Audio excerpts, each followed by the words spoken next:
Hi, welcome to Season 4 of Big Sound Small Town. I'm your host, Sandy Carlton. Join me as musicians tell their stories about how they became musicians and the stories along the way.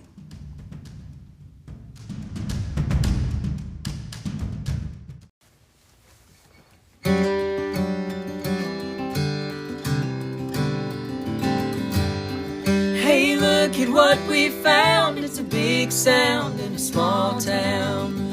Far from the bright lights, they're making music every night. Hear what is all around. It's a big sound in a small town. It's a big sound in a small town. It's a big sound in a small town.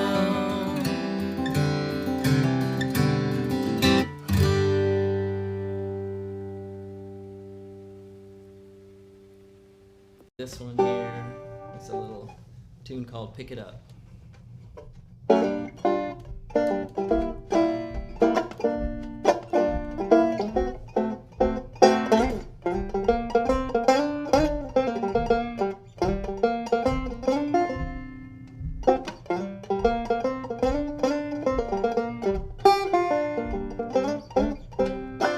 Now pick it up, step it up, help somebody. Pick it up, step it up, help yourself. Pick it up, step it up, help somebody. The Lord knows we all need help. And why you wanna pass them by? Why you wanna let them cry? Help the people that you see in need, and let your conscience be freed. So pick it up, step it up, help somebody.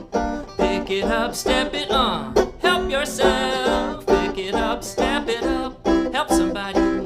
Lord knows we all need help. Now we all got the love inside. Some choose to hide behind pride. Get on your knees, give in to the love, and set your sights most high up above. Pick it up, step it up, help somebody.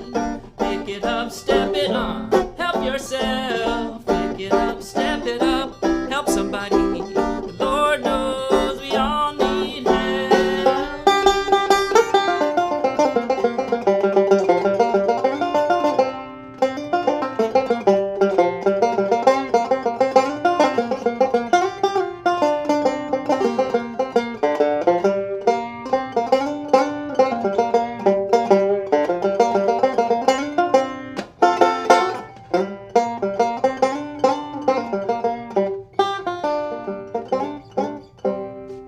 And all it takes is a smile from you, a sweet smile to take away all the blues. Get high on your own life, then pass the heights to your buddy upon the left hand side. So pick it up, step it up, help somebody. Pick it up, step it on, help yourself. Pick it up, step it up, help somebody. The Lord knows we all need help. Pick it up, step it up, help somebody. Pick it up, step it on, help yourself.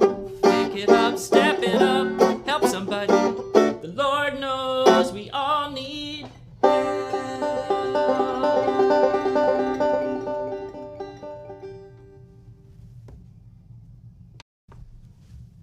Right, hey y'all. My name is Andy Pond, and Sandy invited me here to talk about my musical journey and my musical life. I play the 5-string banjo. I live in the mountains of western North Carolina, and I'm real honored to be here to talk about it. Well, thank you for coming, Andy. You know, actually, you've been here before, hadn't you? Yeah, this is my second time in the Earl Scruggs Center. My first time was at the grand opening when I believe there were 50 to 55 of us banjo players all playing Foggy Mountain Breakdown in honor of Earl Scruggs. And you know, that's a pretty, that is actually a piece of history. You know, I mean, I was there that day, so you know, really cool. It was really cool. I mean, it was one of the great banjo players in the crowd. Yeah. And I feel like there was some sort of state or county assembly. Yeah, I think there was. In a Yeah, balcony and like a crowded room, and it just felt really nice. it was really cool. You know, so see, it's not the first time that you've been here. And actually, today when you got here, you did something rather unique. You played for a group of kids learning about banjo. Banjo Day at the Earl Scruggs Center. I roll up at the Earl Scruggs Center on Banjo Day for the music camp, so that was really cool. Lots of strumming, and they asked me to pick a few tunes. So I played a real traditional one and a real non-traditional one. Yes, and I think that's great for the kids though to see that banjo is not just, it's so associated with bluegrass, but that's not all you can do with Giving it. it a different voice surprises people. It does. I mean, and it's been around in a lot of forms. If you go to New Orleans, it was just about a rhythmic instrument. The jazz. The jazz. Jazz Dixie. And you go to different countries and they have their different versions of the banjo. And it's a very versatile instrument. I mean, people. So it's the best one in my opinion. Did you start out on banjo? Is that where you? I did start on banjo. Like everyone asks me, so what else do you play? And I'm like, well, I've only ever been hired to play banjo. Right. Right. I can fool people on other instruments, but banjo's been my main one, and I feel really grateful that banjo was the gateway to music. I think that the specific Scruggs approach to banjo offers you a unique window into understanding music. When you really gather that framework. Right. Kind of musically helps you really feel things. Well, and I think it's the coordination too. I mean, a lot of people start off playing, but I guess you started with finger picks and Oh no, I've got a scare. So I didn't start with finger picks. I didn't play long without them, but I played for about 8 months without any finger picks. And I was getting real good. I could play tunes, and I went out to my first public jam session. Oh, nobody could hear you. And then I realized, I was in the circle, and it was horrible. I didn't feel bad. Just was like, you're with people and you can't keep up or something. People can't hear what you're doing. I could keep up in my brain. I just couldn't keep up with the volume of it. So when I put the picks on, I went out. It was like, I think it was a North Georgia Dahlonega Bluegrass Festival. Might have been the first time I tried to do this in the early 90s. And I bought picks at one of the little, vendors, there. And I went to go back to the jam, and I realized I needed to practice for about 2 months in order to be able to play with finger picks because it was such a different experience. Right. So it taught me that day. So how did banjo come about to you? I mean. Oh yeah, good question. I was 15. I had been influenced by my older brothers and been listening to a lot of the Grateful Dead.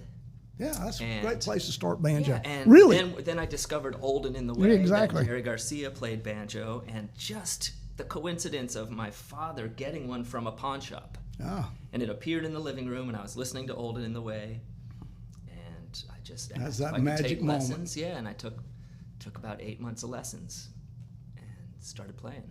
So you did take lessons then? Yes. I mean, that's always good. I started with lessons. Yeah, my dad was kind of like, I'll pay for you to take lessons if you like. I was real lucky in that. But there was a little guy, it was whatever, $25 for a half hour in the back of the music shop. Yeah. And I took lessons for 8 months from him, and he also taught my brother George his first guitar lessons, and he taught my sister-in-law at the time, Caroline, to play fiddle. She was classically trained and had kind of put it down. And then he brought her back in and showed her. So he's a pretty versatile dude. He played all. He was one of those pickers that played guitar, banjo, fiddle, mandolin. And obviously had a local gig at Six Flags, playing the bluegrass show. So I mean, I guess he really was a really talented musician then. Yeah, Dan. Yeah, he was a really talented musician. That's great. And he taught me for about 8 months, and then he said, Andy, I don't know any more banjo. And at that point, I was like, well, great. So I've learned. I went out to my first jam session and realized I needed to relearn with picks. So no, it was all really. But that is kind of weird that you started without picks. Yeah, I didn't know. And in my house. And I guess I guess you learn the rolls with no picks. Yeah, rolls with. I mean, you can play it with no picks. You can. You can. I mean, I do it. I do it at the house myself. Yeah. You know, I'm a terrible banjo player, but I do it for fun. You know. I get frustrated now because my thumb is trained on having a thumb pick, and so it gets to be something. So I'll generally always put them on, and I've learned how to play real quiet. Well, I also think that learning to finger pick is a great way to learn how to play any instrument. I mean, it individualizes the strings more so than learning to strum. Yes, well, that's what I was kind of meaning about learning the Earl Scruggs style of banjo was a really beneficial introduction to music. It is. Because if you learn music one way, you maybe would view that as being difficult. Right. But if it's just the way that you learn, and it's such a, if you see, my problem too is I learned basic finger picking style, and Scruggs style is so totally different. I mean, it's such a totally different. Like and a banjo has the funky top string that is, you know. That's part of it. Yeah, you're not as reliant on the thumb as your main. Yeah, you're not source of the melody or anything. Yeah, so I mean that's cool though, because it's a totally different approach than any other musical instrument, really. Absolutely, like that's part of being grateful for that. So I mean, you're not the first person to tell me, not just with banjo. I know a fiddle player that Old and In the Way, you know, he was a Grateful Dead guy, but all of a sudden he's like, oh man, I've been taking these violin lessons that I hate. You know, he's like 15. I hated that stuff. But then I hear Old and In the Way, and it's like, oh, well, Vassal will change your mind. I mean, will change your mind. No, it was just. Vassal will change your mind. And my dad listened to. Growing up, we listened to a lot of old country music. That you know, the outlaw kind of country. Yeah. Willie Nelson, Waylon Jennings. Good music. And so bluegrass to me was just a way more exciting version. I was young, and it just seemed that instrumental prowess piece. Once I picked up the instrument, that was really great. Like when I first started listening to bluegrass, I didn't listen to vocal bluegrass. Right.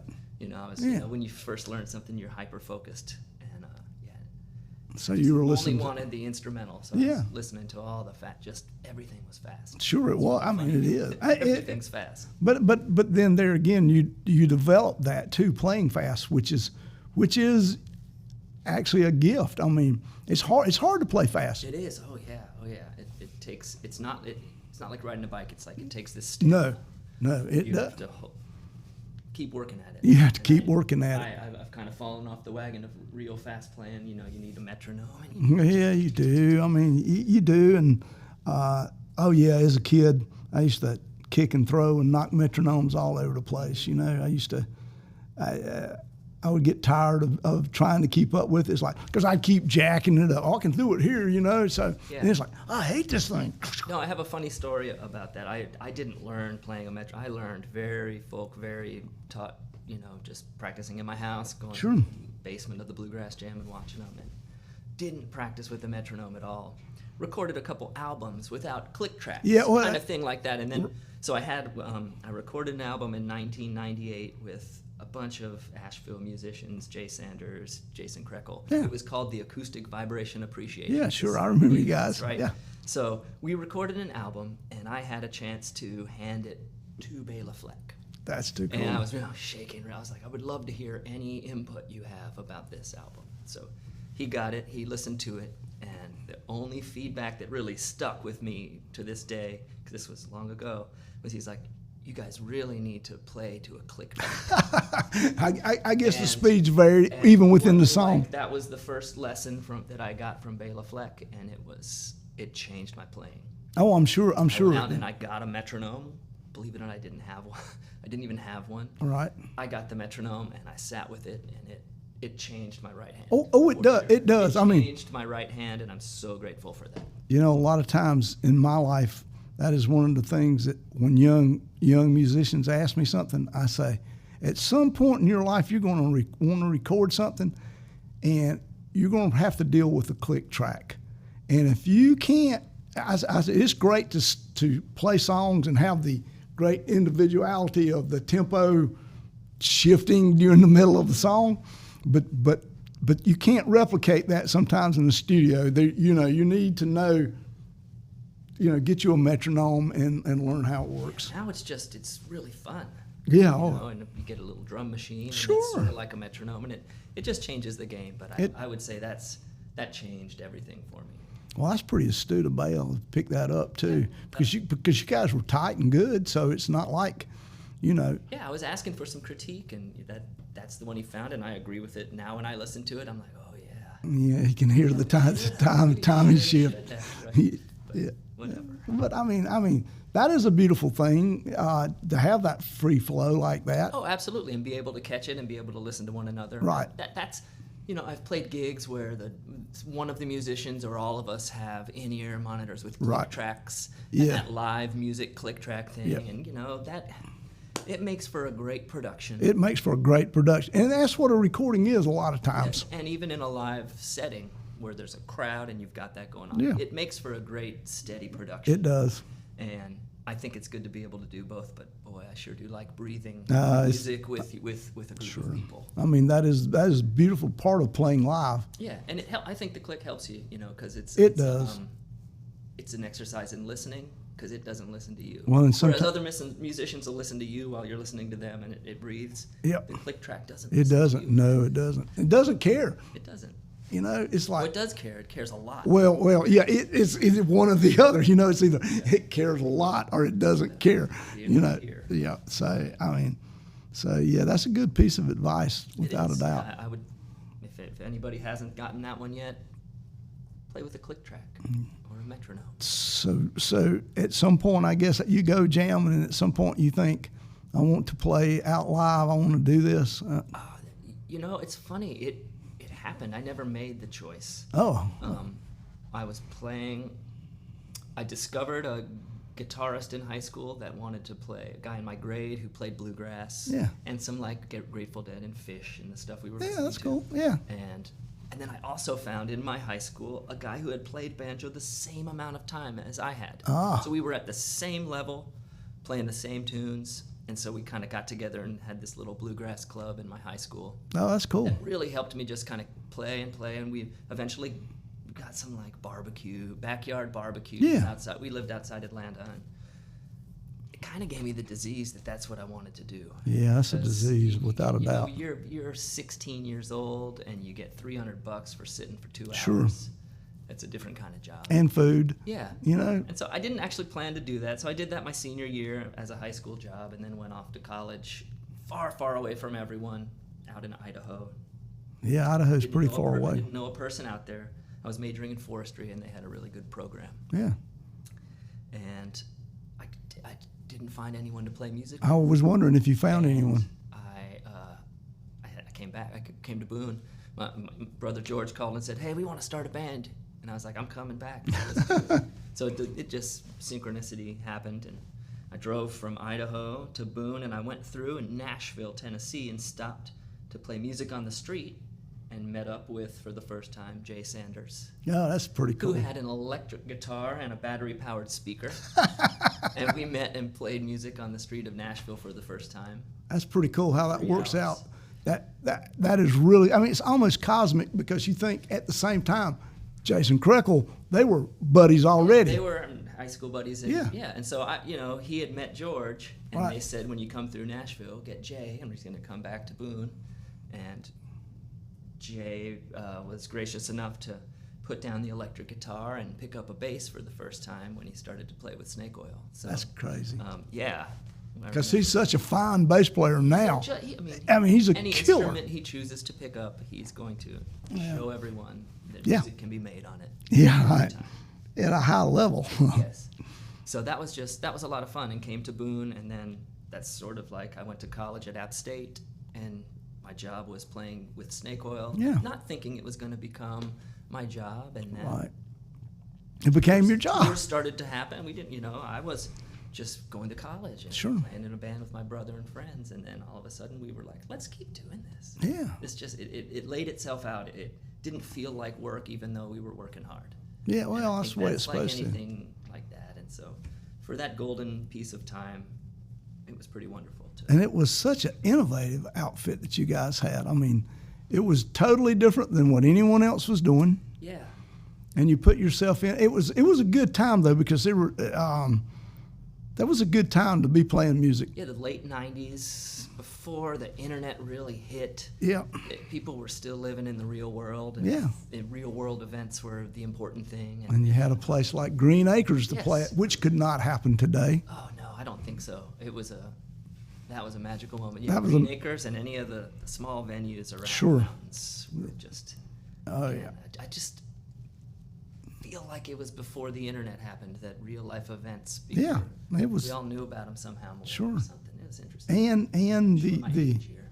well, we all are. So Yep. it's I mean, and I've talked with Jason about this, but the stuff you guys came up with as a live band was the music was great, but you also added visual. Yeah, well, we had, as an entire band, done a play production out of Blowing Rock. My brother George and I have a theater background. It was kind of like what I did in high school before Right. I played music. Right. We always liked that piece, and Jason told us he knew this painter that wanted to join us on stage, and it Yeah. was Phil Cheney. Yeah, And Phil Cheney, It was a yeah.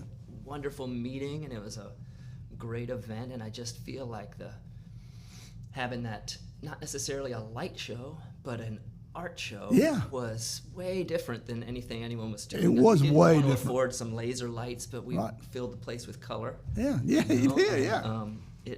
It offered a different sort of experience. It did. And then at other times I saw other people on stage with you guys Oh, that yeah, weren't musicians. I would say, and it's as much as we haven't put it away ever, but we had a concept called creative anarchy. That was kind of it was like a flow of snake oil that it can happen, and we're okay. Right. It's going to be okay, and if we support it and everybody's okay, it's going to turn out It did. It's going to turn out great. And so someone might jump up on. We might have invited somebody that day that we met who played the trumpet. Yeah. Like, hey, you want to come play trumpet on a Yeah. song? And they'd come up and do it, and maybe they weren't the best, but the Right. moment Sure. was magic. And, Yeah. and eventually, some of those people are the best players. Yeah, Some of the yeah, players that jumped in, Did and played jump with in, us did. aren't nowadays. I feel like they're some of the best. Right. And there You was even that had creative dancers. anarchy that- I think I saw you guys with dancers at one point on stage. Definitely had people doing, if not hip hop dance, Yeah. any kind of interpretive or ballet. We've had hula hoopers. we've Yeah, had hula the hoopers, yeah. jugglers and the fire. Jugglers. I forgot about the The jugglers. fire spinners. I mean, that's pretty cool, really. We did some early shows in Asheville with the performance troupe and band called the Surreal Circus that had a lot of that Yeah. sideshow act kind of thing. Sure. It's just fun to You add that in. And you realize how much that would just smash at some of the big festivals now? I mean, could you see you guys at Bonnaroo or love to, yeah. doing the full up production? I think it would be pretty amazing. Yeah, it would. I mean, you would be the only. Well, you were the only people then, but you would still be the only people. I mean, they deserved a bigger stage than it ever got. Yeah, well, sure, like a lot of things, but who knows what the future holds. You don't. I always, You you keep it open. I mean, you're still playing, Exactly. and you're all still playing. We're all still playing, and I mean, even Snake Oil does an occasional gig here or there with Yeah. whatever members are in the Sure, area. and If the event Yeah. promoter wants it, we'll do it. Yeah, I mean that's pretty cool that you can still do that. Yes. After all these obviously, years. if we do it as our job, and it balanced out with family life and what we wanted. We Yeah. absolutely. Well, yeah, I would well- absolutely do it all the time. Yeah, well, it's one of those things that's not possible. I mean, you hit a point in your life where real life takes over to a degree. Well, it's all real life, but the real life is such a vast field. Yeah, it is. You just gotta again. Another lesson from Bela Fleck. He was like, you can think of your life, musical or your whole life, as this garden, and you've got a finite amount. You can only water a couple things at a time, and the things that you water are what's going to grow. True. And you only got so much water.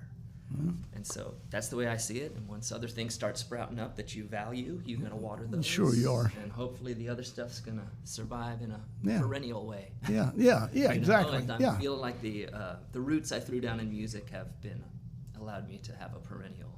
I think it, Pop up and appear and still play in venues. and that's a felt like beautiful blessing. thing too in itself. I mean, and that also speaks for the quality of work you put out at a different time. Yeah, or just how people received it. Or received it. Well, it's yeah, and sometimes that is more important. Exactly. You know. Exactly. So I mean, you. So what do you got going on these days? These days, well, again, I was telling you before, I'm doing a lot of private event work. Yeah. Work sort of gigs, planning Sure. for Biltmore events and weddings and around. But my brother and I play the Pond Brothers quite often. Yeah. 1 or 2 times a month, the Pond Brothers will show up at a festival or a brewery. Sure. Snake Oil Medicine Show appears every now and then, and I just like to be for hire. I Consider myself for hire, although I don't call around to try to get gigs right now. I've been able to field enough inquiries to keep you I fill my satisfied. calendar. It's like, not enough. I still want more, but it's definitely way too much for the lifestyle I'm living. Exactly, I do understand that. I fight that all the time. With a 7th grader and a 4th grader, I want to invest the time. Sure, yeah, and I think it's important to do that. Yep. You know, it's yeah, it is. I mean, you have to put the time in there too, and find a balance. You know. Yeah, but I'm definitely still playing. I'm hoping this summer. You know, I'm a school teacher as my day job, and so I'm on break now. Right. Bluegrass jams, look out. Yeah. I can sleep in, and hey, so. There's a chance to play with Bobby Hicks right here in July the 9th or something. Okay.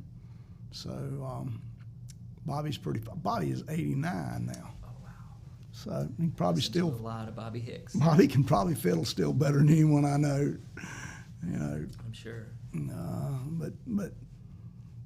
So we do some stuff down here that's kind of jam worthy. I'll get you to come down and do some of that here, man. Love to do that. That would be good. I like to. It feels like an infusion if you don't go out a lot, and then you jump out into, say, the bluegrass jams around Asheville, and you see the people that you Right. played with. For me, just like I hermit up, and the pressure of just everyday travel and life. And there's work, a coming lot of home, I maintain with playing some gigs, but it's just going out on a Thursday night just doesn't. Sure. It feels difficult unless I've planned it. Well, it's kind of that way for me too. I host a singer-songwriter thing for the people who've been on the show. They come, and I'm more comfortable these days in a band. I spent years and years as a solo performer, being in a band but still doing it on the side. But I'm not as comfortable anymore doing It takes practice. the solo stuff as I am playing in a band. Yeah, I like a band. And I realized too that I have played bass so long that at one time I thought I was a pretty good guitarist, but I'm not as good as I thought I was, because there's a little rust there when you don't do it. Yeah, the band versus solo thing, I've always really just loved playing in a band. I like a band better than a solo deal. My favorite place to be is really powerfully supporting.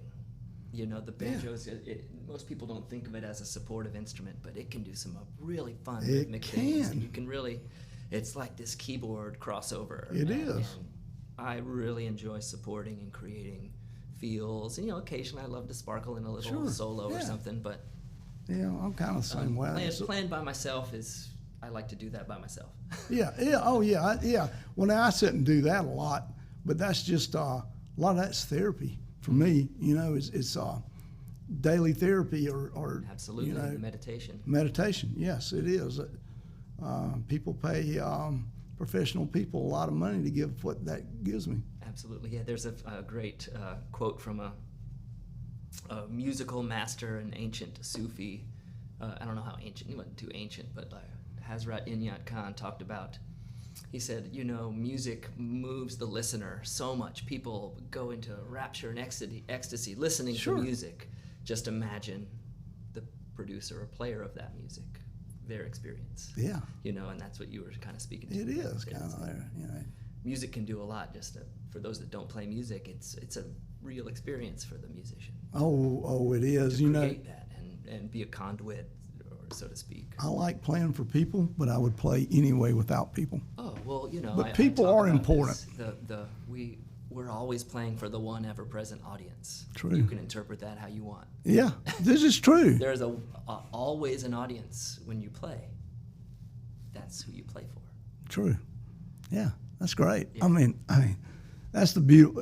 I love Asheville musicians because they get it, or Asheville/Boone musicians. Yeah. They get it. I used to say we're all in the same band. You know, Well, I mean, really, we're all playing the same. We're all in the same band playing music together. that's true. You know, my banjo's not in my hand right now. I'm at a rest. Yeah. It's one long, Zoom timeout, and it's one huge song. That's and we're great. taking rests. Yeah. Somebody's always playing at some point.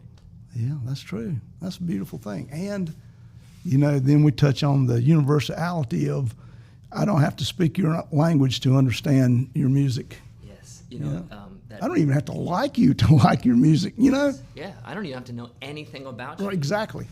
To be moved by the sounds that you're making. Right. Yeah. In fact, sometimes I've played music with people as individuals that I probably Wouldn't hang out with. I would not, but I played music with them and played good music and enjoyed it. Out of respect for the music. Yeah. It's true. And it's bridging those gaps that we wouldn't be able to verbally. True. I think there's a magic in abstract, like sound, instrumental music. Just music itself has this, its overarching theme is harmony, True. And so I just think it teaches us that. Well, I mean, it's all in nature. It's been a part of the world since the world evolved. I mean, music in one form or another has always been here, whether it is the sounds of nature interacting. I mean, it's always, every society has had it. Indeed. Don't want to fund it, but they've had it. Yeah. That's a funny one. Yeah. Going back to the universality, it reminds me, you had a fiddle player on the show a couple weeks back, I believe, Lindsay Pruitt. Yeah, Lindsay, yes. She and I had a chance to go travel in India. She told me about that. I was going to ask you about that. Really great adventures with people we didn't know, playing things together we'd never done, and Right. really, that it solidified to me that ability for music to cross language and international boundaries and actually, her come together. Her playing actually is the stuff she plays Oh yeah. is totally different than the stuff she grew up doing. Absolutely. I mean, she's an amazing musician. she is. Really, She really is, and is pretty open to. Well, okay, she traveled with Future Man. I mean, that's being open to just about. I can play. Open to anything, Yeah. both musically and True. experientially when Yeah. you're going on tour with Future Man. I totally agree. I mean, that is an open mind in every way. Oh yeah. Oh yes. Yeah. Absolutely. And inviting people in to observe and learn. Sure, and that's the ongoing. That's another ongoing process of music. If you ever are satisfied with where you are, you're probably not very far along. I mean, it's a constant learn. Yeah. Absolutely. And not just in the music part, but all the stuff that is associated and comes with it. Mm-hmm. Yeah. Absolutely. So that was a good. Yeah, I bet that was fun. Talk about that a little bit. Well, I mean, what's really funny is the way I got invited, or my audition to be in that band was really, really funny one. It's going to kind of leave. Lindsay and I had known one another from playing MagFest in Florida, and her Right. family had come to that fest. But meeting Future Man was a whole different path. Had led me there. I had done this. Workshop and performance at Carnegie Hall that was called the Young Composers Forum, and it was this crossover between classical music and bluegrass music that Edgar Meyer and Mike Marshall kind of spearheaded at Carnegie Hall. Sure. And That's pretty cool too. randomly auditioned for it and ended up being able to play an original composition with a string quartet that had been composed alongside it. I was sitting on the stage at Carnegie Hall with a string quartet on my right and a bluegrass band on my left, and we were playing an original composition that kind of like merged both of them. Right. It was really awesome. So I got to meet Bela Fleck during that experience, and that kind of, we got to really get some one-on-one kind of time. And Right. that along with Snake Oil playing and on the scene and doing stuff at festivals with the Flecktones, kind of really put me in contact with Future Man. And we were out at Telluride, and he had invited me back to his hotel room. He was like, I got something to show you. And I get in there, and his whole hotel, his tiny little hotel room is like rigged up with wires and microphones and cameras all over the place. And he's like, so I got this project. And he's like, I think you're the guy. And then he put some headphones on me and started playing this really, really modern-sounding classical music. And he's like, all right, what you got? He's got a camera on me. He's like, what do you think? What do you want to play? And I was like, what key is this? What notes might I use? You know, it was very modern sounding because the way Future Man composed this music was on one of his electronic inventions. Sure, I'm sure it was, He yeah. based the harmonic scales on something that isn't traditional music theory. Right. It turned out with some really beautiful and amazing stuff, but I don't know, it just blew me. I was in a moment, I was like, this is really interesting. I'm sitting like on the toilet. It was closed, of course, but that's the best acoustics. I got you. Recording in a Sure. hotel room, you want the banjo in the bathroom. Without a doubt. Yeah. And I'm listening to some modern classical music and have no music, and what do you do? And I just started playing a few things, and he was like, yeah, he's the most encouraging musician. Right. You know, I'm intimidated because here's the drummer of my favorite band of the universe. Who invented his own instrument. Yeah, he did. Here he is, he's saying, hey, play on top of this, and filming me and recording it. But anyway, the way he encourages music and music... I went from feeling like I have no idea what I'm doing to like, I got this. Yeah, all in like 5 I can minutes do this. Of him encouraging and hearing something. And, that's good. Meeting Future Man was not just my musical life, just like in philosophy and the way he carries himself and is open to ideas really taught me a lot. That's really good. And so from that, of course, he called me back. We went to his place in Nashville, and then I found out I was going on tour, and Lindsay was on one of the violinists in the main band, and really. And then you go to India. Then we went to India on a whim. Like, we had no idea. I hadn't even gotten my passport. They had booked the tour, and it was. And then you get to India, and it's a whole. She did. I'm sure you got some from Lindsay, but I say that first time we went to India, we didn't have any dates booked, and we went. And she didn't tell me that part. The purpose of the Future Man wanted to meet and play for a Hindu Swami that he had researched and read about. Right. And so he wanted to go meet Sai Baba. And so we went to the ashram of Satya Sai Baba and had rehearsals, and we did our best to try to play for him, but played for lots of people, and ended up getting these small bookings at little places where we got to just play for like the regular folk of countryside India, which was truly amazing and transformational. Oh, and the I'm people sure. we met while we were out there allowed us to go back a second time and play some proper shows. Oh, okay. But it was very open. We were at an ashram. I don't know if anyone knows what an ashram is, but it's go ahead, tell them. Yeah. It's like a religious campus, you know, and we had to wear all white clothing and not wear shoes, and there were like monkeys. And I was walking around barefoot, and there were like monkeys on the. I'm like, is this okay? What if I step on a pop top? Yeah, really? Yeah. What is that? I don't know. I had moments of feeling like an American in a foreign land, but we had a blast, and never got to play for Sai Baba. It never out of the whole deal. In person. I mean, he was a big deal. Yeah. He had tens of thousands of followers. Sure. I felt like I was in I'm pretty aware. At one point. Right. We went to this really cool ceremony under this pavilion. It's gold and blue. I don't know. It was great. I was reading a lot of Eastern text at the time. It lined up with everything I was thinking about. That's cool. Yeah, it was really cool. And but the musical stuff we got to do as a band, just because we were put in these strange social situations, and then like, play music. I was like, oh, okay, here we go. We would just get into our little zone, and there were some magical things in that. That's really cool. And the music was really interesting. Yeah. And I still feel like I could probably improve my parts on it. Well, that's every. We always could with everything. That's every record I've ever done. I look forward to if we ever get together again. We've had a few random performances. That's good. Since the tour, that's pretty cool. But it was great. And then the second tour, we had met some Indian musicians to collaborate with. Right. And then we played on some actual stages and got to play at the Mumbai Opera House. And I got to sit and do a sitar, banjo, improv duo with a sitar player there. At the moment, I can't remember his name. He was a great player. We sat down and it was like, let's do something in D. And we just played, listened to each other. It was pretty cool. No, that is really cool. It spoke to that universality. Sure. I could barely speak to the guy. Right.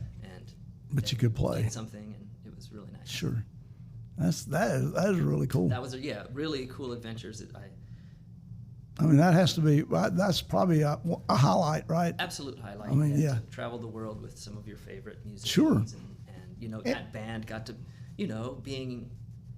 he's one of the Flecktones, so anytime that band would do anything in Tennessee, his bandmates would show up and play, and I get a chance to be real nervous in front of my heroes. Yeah. It's really fun. Yeah, it's like definitely highlights on lots of levels. It's like so I meet Howard Levy, and I'm a harmonica player. Yeah. No, I'm not. I mean, it's it's like it's the same type of feeling. It's that I'm pretty good at what I do, but there's another level. And there's that guy. Yeah, there's a totally different level that I'm not certain that I can even achieve. Well, yeah, you get to a point and you can kind of tell. You can be like, okay, I can kind of see what it takes, aside from maybe just some natural free brains, but like it takes a kind of work. It does. There's a time of life. That's what I was talking about, the shift in career and whatnot. Like, you only got so much time, and if I want to be available for my 7th and 4th graders, I can't just practice. You can't, because it takes daily practice to be amazing like those. It does. And I recognize the sacrifice that they put in. And it is one of the things why I do not play fiddle very much anymore. Is of all the instruments I play, that is the one for me that takes the most everyday hands-on to do.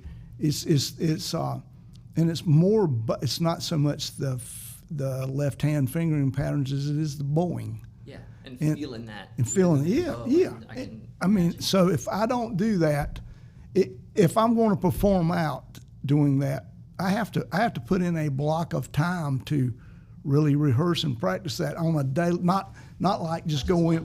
Yeah, not like just once. Not like if the guys I'm playing with say, send me a WAV file and say, hey, listen to this. We're going to play this Saturday night, and I can listen to that a couple times, and that's it. I got it. I don't even have to. I know what to do, and I got the chord structure. That's all I need. Not so with the violin for me. It's I have to take a block of time and rehearse it. Yeah, that's absolutely. And sometimes I don't have that anymore. It's easier when you're younger. It is, yeah. I had 6 to 8 hours in a day to devote to just playing music. Yeah. And I mean, I have that now. I'm choosing not to devote it. Exactly. You have it, but you have my choice. Sure. You have a bigger priority. Something else needs watering, as you say. Amazing things come in life everywhere, no matter what you're doing. I've had amazing things brought to me through performance of music. I've had amazing things brought to me through being a public educator. Sure. I've had amazing things brought to me being a father, being an outdoor enthusiast. Sure. All of these things have. Oh yeah. Yeah, I just really feel lucky. I just want to go ahead and say thank you to whatever I'm thanking. Thank you. Yeah, I'm the same way. I feel like that. I don't really like the term blessed so much. I prefer to call it maybe lucky. Yeah, I'm a lucky guy. I recognize that. I've had a full life in a lot of ways, not just musically, in 100 different ways. And I hope it continues. Yeah, and I mean, I definitely put a big. The banjo was a big steerer of most of my choices, and kind of still is. Yeah. So, well, I mean, it should be. I mean, that's that. Yeah, that's another thing too. That there's a philosophy. We do a lot of things in life, but then a musician's a musician. The other stuff is like side projects. Yeah, totally. Figure out how to pay for the house. It's exactly. One thing, Yeah. I mean, yeah. I was always jealous of bass players and drummers. Why is that? Because they can always get hired. They can. That's the reason. Who wants a cosmic banjo player? Very few people. That is the only reason I really play bass. I have no real desire to be a fabulous bass player, you know, You can always get hired. I can always get hired. And I play stand-up. I play acoustic bass, so it doubles my chances, you know. And they're both. I mean, they're wonderful instruments, of course. Oh, they are. I mean, I'm not going to tell you they're not, but it would not be my choice other than the fact that I like to play music, and it's just an easier path to play it. Yep. You know, and it allows me actually to play with a lot of times really good musicians who I would not be able to play with if I chose the different instrument. And that's an important. I mean, for me, I value that, being able to play with musicians that you respect. Yeah, I mean, really valuable. So I'm a guitar player. So there's 1,000 in this town probably better guitar players, and I'm a pretty good guitar player. I mean, you know, but there's plenty of them. I mean, if you would choose to play with me, it would probably come down to personality or how well we work together. As far as talent, they're all talented, you know, and there's a million of them. Yeah. The bass player, not so much. You know, crappy bass players can work. You know, That's what I'm jealous of the bass syndrome. Crappy drummers can work too. I'm a wannabe drummer. I like to. That's the practice rhythmic my part. little kit down in the- Yeah, I mean, I'll play. I have a kit, and I'm no drummer, but I like to tinker with it. You know. I call myself a wannabe drummer. Yeah, well, me too. Mark Shimmick, you know Mark. Oh, I love Mark. Mark. He's a great drummer. Oh, he is a great When drummer. I first met him, that was one of the main things he played. that is always baffling to me. Is Mark. Yes. You know, everyone thinks of Mark as a mandolin player, singer. I remember when he first picked up the mandolin. Yeah, I mean, so but he's a fabulous drummer. Oh, he's just a fabulous musician. He he's a really is. musician. Yeah, he You don't really make is. him like him. Yeah, and you talk about drive 200 miles to make $25 just to play. Mark will do it. He loves the music. He'll drive 2,500 miles just to play. Yeah, he will. You know what I mean? And that's what the others. Yeah, I mean, it's a beautiful thing. we've done some great fun Yeah, things together. I mean, he's a fun guy. Yeah. Powerhouse. Yeah, he is. Plus, I got a funny Mark story. So he's coming to do the podcast by himself. So then he texted me and said, "Hey, can Charles come?" Oh, yeah, Charles can come. So then can Sam come? Oh, Sam can. So they all come. You know, the whole band's here. So what we do, I have a regular guy that videos some stuff. I do video work with, but he wasn't available, so I used another guy, and we shoot just them playing out here in the main hall, which it was wonderful. I mean, it was great. They did really well. It was a lot of fun. But I did not get one interview. No, Bummer. no. Those guys got some great stuff to say. I've hit them up individually, and they tried to do it as a group, but I'd never worked with a videographer before, so he unplugged them. So all I could hear was my side of the conversation, so it didn't work. But I've contacted them about coming back. Bands, those Yeah, guys. me too. I mean, they're fun guys. They're good guys, you know. Yeah. And the new additions are really fine. Absolutely. You know, that's that. Dave and James. Yeah, boy, Both of those. they're That's a good banjo fiddle set right yeah, it is. I mean, I feel like they hit the jackpot when they added those. I mean, they did up their game a lot with those two guys. Absolutely. You know. Absolutely. Yeah. Just when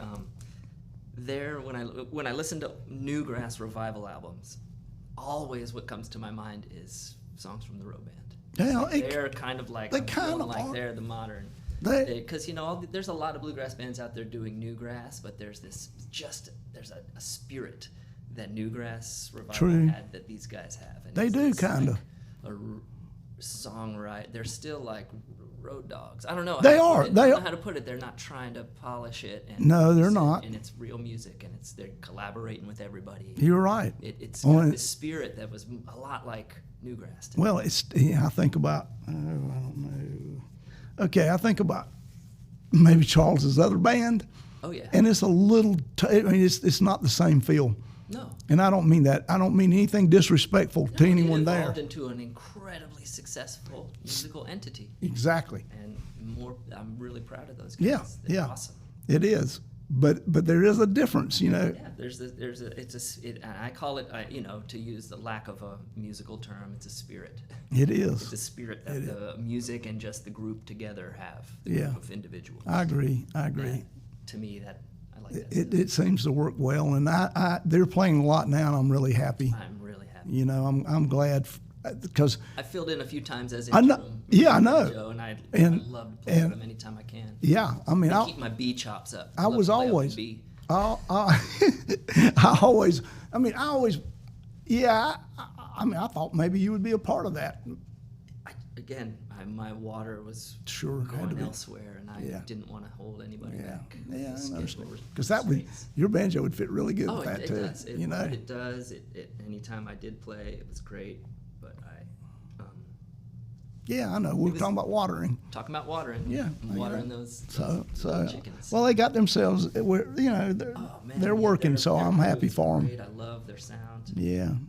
It's I love. Sometimes they're wearing suits. Sometimes they're wearing tie dye. Yeah. Sometimes they're wearing tie dye suits. I agree. Yeah, I mean, I agree. That's pretty cool too. Yep.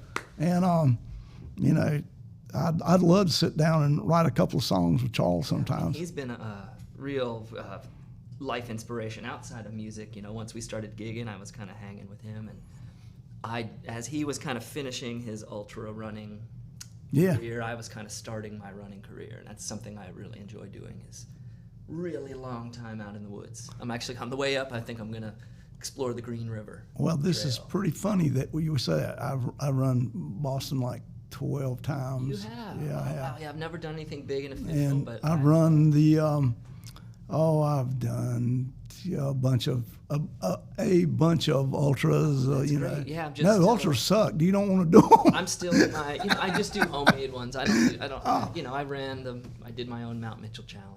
Oh, yeah. Made up my own one. I just like to go out and find the tops of mountains. I ran spend time. If you ever want to punish yourself, you should put yourself in the Bear, which is the little race about running to the top of Grandfather Mountain. Yeah, I coach cross country with another guy at the school where I teach, and he was doing it, and he kept trying to tell me. I was like, yeah, I want to do the race. I just didn't want to enter it and run it on the road. Yeah. I mean, I'm becoming a trail snob. Well, I just like to run on a nice hiking trail. They are fun. They are a lot of fun to run on. And we live in an area where I can be a snob like that. Yeah, you can. I mean, 15 minutes from my house, I got a nice trail. I've run those trails out of the Seven Sisters, all out around there. So Montreat is yeah. I mean, everything in Montreat is gruesome. True. Yeah, it is. I mean, I've run a lot of those things over the years, and my ankles still hate me for it. You know. I started just about 4 or 5 years ago. So I haven't beat myself up too much yet. Well, I learned one of the things that I learned about it is all the ankle strengthening work you can do is it pays off. All right. Yeah. Because you're going to sprain your ankle sooner or later. Good luck with that. It's one of those things that the recovery of it, if it's you get your ankles pretty good and strong, then the recovery is. And actually, the worst place I believe I got hurt was the Whitewater Center. It had snowed the day before I ran one of theirs, and I think it was a half marathon through there, and I hit a icy spot and just tumbled, and it took me a while to recover from that one, but. Luckily, I'm going to knock on whatever woods around here. I've been doing, the injury part hasn't been. I don't push too hard, and I'm not a racer. Yeah. I just, Well, it's about the experience. My spirit animal, my running spirit animal is the turtle. That's a good one. Slow and steady wins the race. I mean, I also think that is,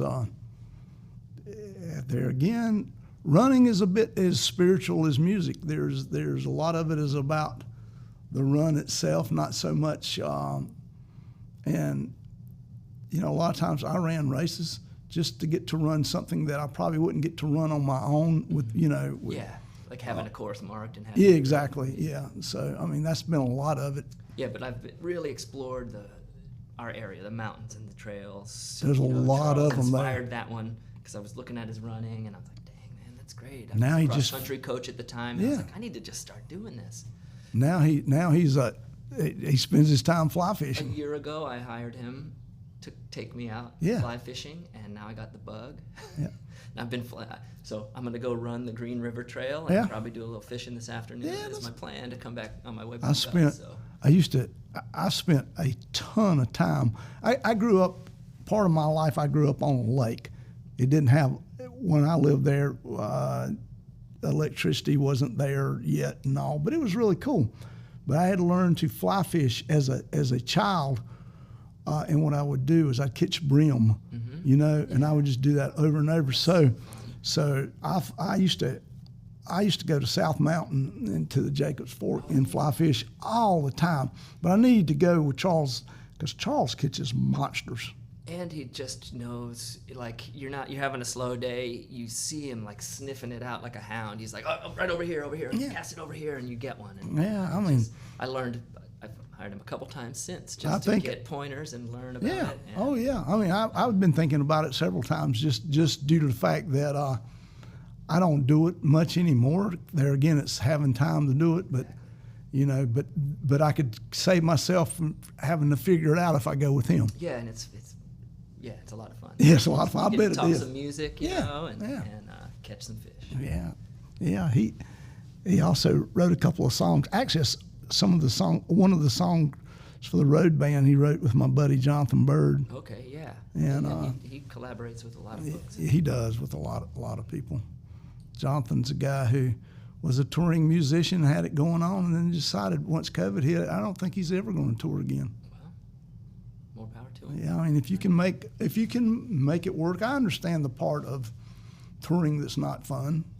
I mean, I don't miss those parts. No, I definitely. No. You know, anytime we go on a road trip with my family, I'm like, I love the road. Like that part, I like. Yeah. Seeing the trees move by, Right. stepping out, you're in new air.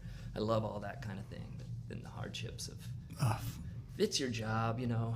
There are hardships. There. I use nothing like.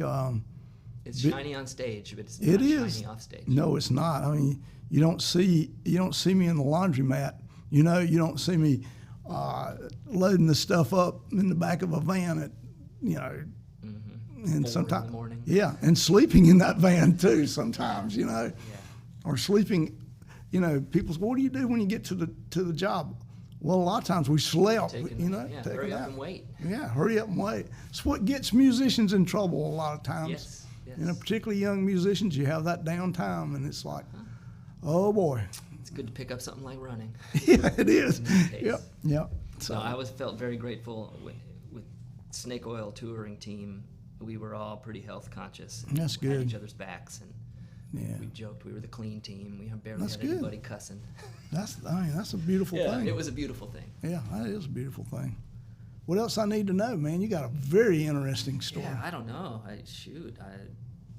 just gonna keep doing it. That's great. Keep appearing more and sometimes and less other times. Well, You know, that's how it goes. you got a few more years you have to stay with those kids, but Yeah. one of the things I will tell you, they do grow up, and you can still have a musical life. I'm counting on it. I mean- and, you know, I feel grateful for my public school job, working Right. for the state. I know I do. working for a goal here. I do. People can call it difficult. There's times that it is. I'm really grateful that I get little performances for young audiences Sure. each day. Yeah. I mean, that is really cool. Plus, the really good thing, too, is one of the things, particularly musicians, have to always keep in mind, you realize you will have a retirement, which I'm is gonna play banjo in my retirement. I don't want to rely on it. right. And that's the good part. I mean, Hoping, yeah. I am kind of blessed that way, too. Thank you for taking the time to come down here to do this. Thank you so much. All right. A tune I wrote called the Optimist Song.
Put a smile on your face each and every day. That's the way you put the world in a better way. You treat your friend like a friend each and every day. That's the way you put the world in a better way. You put a smile on your face each and every day. That's the way you put the world in a better way. You treat your friend like a friend each and every day.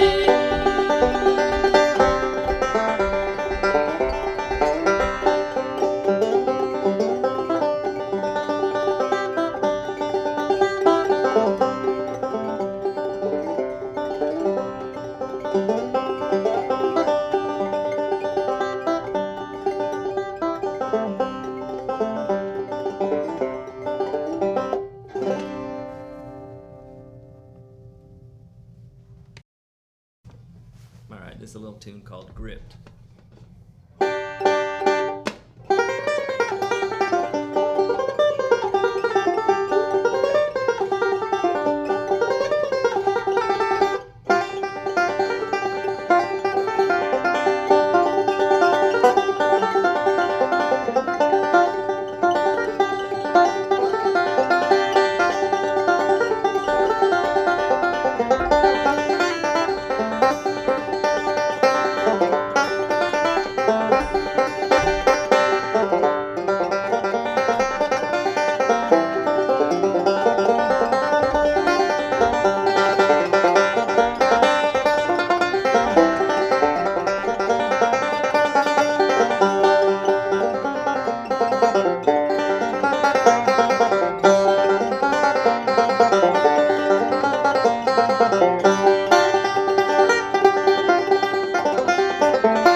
Or something like that.